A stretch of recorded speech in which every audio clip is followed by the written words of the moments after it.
It's news time. Information is power. The current, the news headline.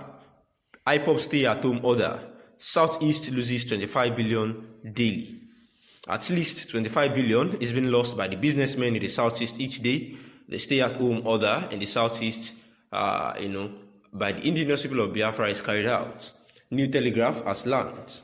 Consequent upon this development, businessmen and women in the region have been lamenting the loss of patronage as their customers now to do business in Lagos for fear of being attacked by the group.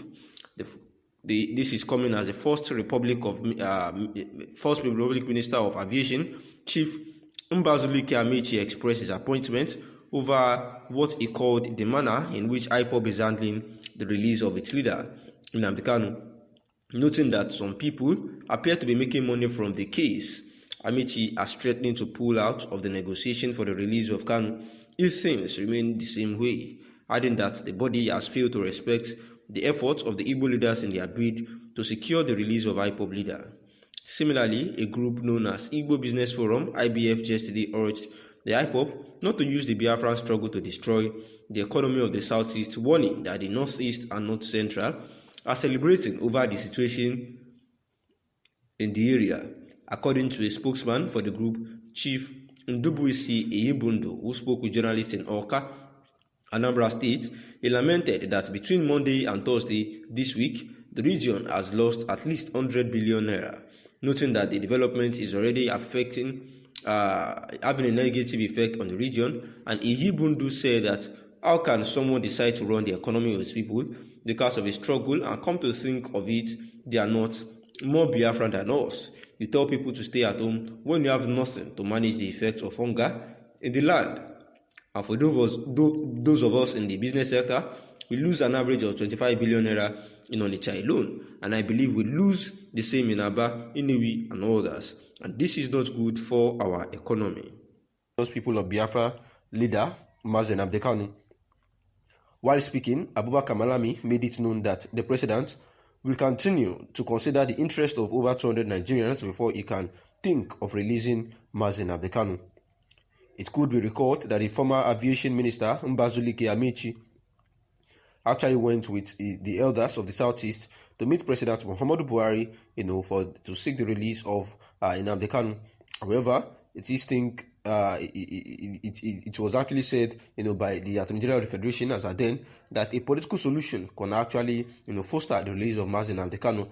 But now, it is obvious that the Abubakar Malami has a vital point here, that the interest, of Nigerians, should be considered first before doing anything. And then these IPOB members are truly, Nigerian citizens, and their interest as well should be considered, because if it can happen to Mazi Nnamdi Kanu, it can happen to anybody. And the interest of Nigerians, must truly be considered first. But nevertheless, one has to still chill and wait to see what will happen in this year 2022, as the indigenous people of Biafra had actually said that Mazi Nnamdi Kanu must be released this year.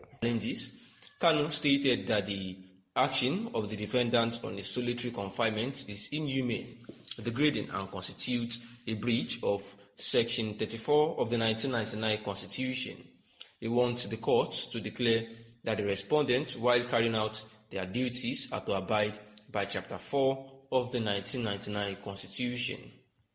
Kanu is praying the courts to declare that he is entitled to the enjoyment of his rights to dignity of human person as enshrined under Section 34 of the 1999 Constitution. He also wants the courts to order the respondents to immediately allow him appoint legal practitioners and medical personnel of his choice from any government hospital to review his health file. Kanu equally wants the courts to direct his movement from solitary confinement to where he would be allowed, to pray and practice his faith unhindered in line with constitutional provisions. And this was the agitation of Mazi Nnamdi Kanu, who is at the DSS facility, saying that after the court had said that he be allowed to be to be in the DSS facility with enough attention and comfortability, and he should be given everything needed there. And says that in the suit filed by his lawyer, Maxwell Okpara, says before the High Court that he's still denied of food and medical care, clothes of his choice, and tried to practice his religion. Also saying that Mazi Nnamdi Kanu claimed that the doctor that has been attending to him is a quack doctor and not experienced. After I read the report in Tribune newspaper where the Imo State governor said this, I thought it would be nice to take a look at the present situation of the country to know if Hope Uzodinma is right by that statement. Despite COVID-19 pandemic, Nigeria was able to come out of the recession. Hope Uzodinma believes that Buhari has done well by moving the country out of the recession, despite the COVID-19 pandemic that was ravaging the whole country. But some people will disagree with Uzodinma because the cost of living is high, which is a clear sign that people cannot feel the impact of the recession which the country has exited. For example, the cost of cooking gas has tripled and the value of Naira is reducing by day.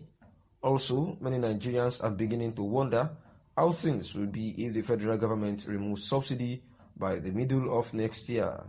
In addition, the insecurity in northern Nigeria has made it impossible, for farmers to go to the farm, and the consequence is an increase in food commodities like onion, yam, and tomato.